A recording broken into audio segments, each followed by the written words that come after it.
بسم اللہ الرحمن الرحیم۔ سب سے پہلے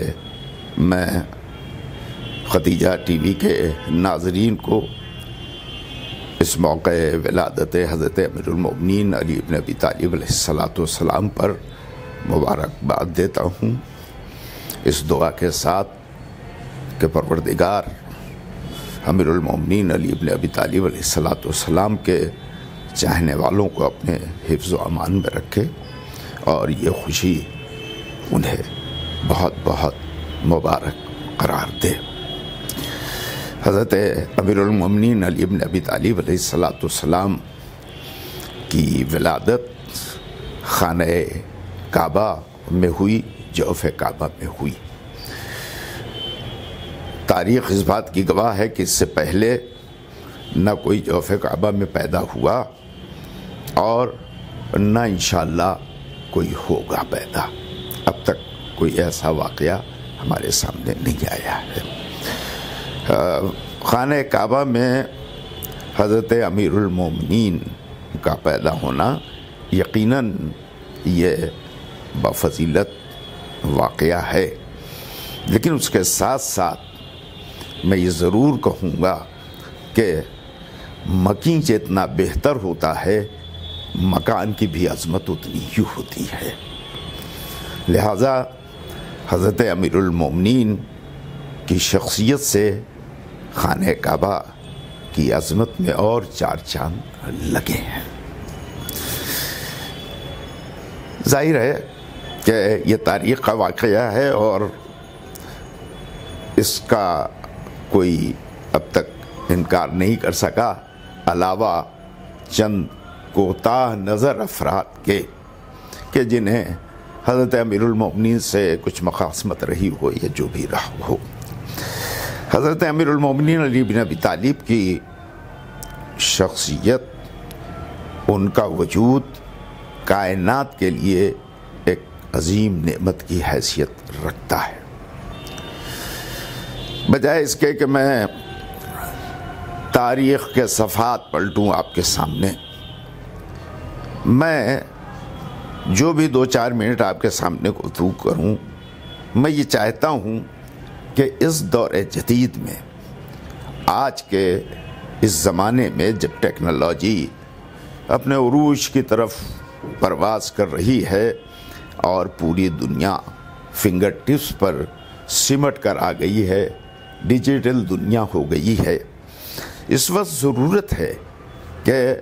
حضرت امیر المومنین کی ان تعلیمات کو، ان ارشادات کو عام کیا جائے جو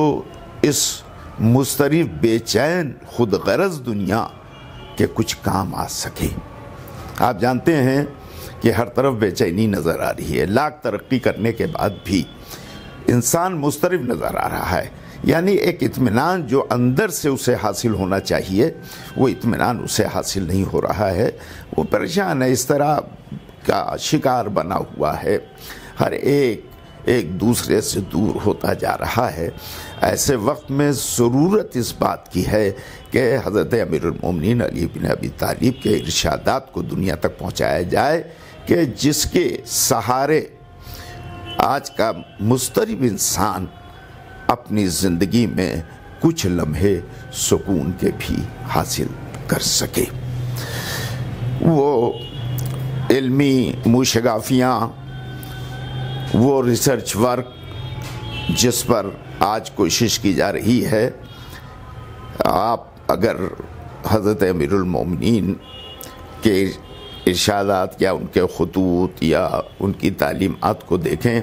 تو اس پر 1400 برس پہلے، 14 صدیاں پہلے حضرت امیر المومنین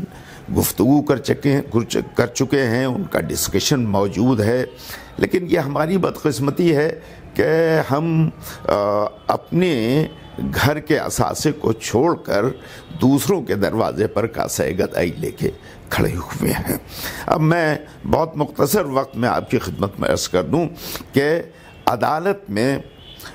جہاں قانون کے مختلف شعبے ہیں، وہاں ایک شعبہ پینل کوڈ کا بھی ہوتا ہے جو کرمنل ایکٹس کے تحت جس میں سزائیں دی جاتی ہیں جن کا ایکٹ موجود ہے۔ آپ کو یہ تعجب نہیں ہونا چاہیے، چونکہ ہمارے پاس اب تھوڑی تبدیلیاں آ رہی ہیں، یہ گورنمنٹ لا رہی ہے، لیکن جو ہمارے پاس قوانین ہیں اس قسم کے جو جرائم کو روکنے کے لیے بنائے گئے ہیں، یہ انگریزوں کی دین ہے۔ جب برٹشرز یہاں رول کر رہے تھے اس وقت انہوں نے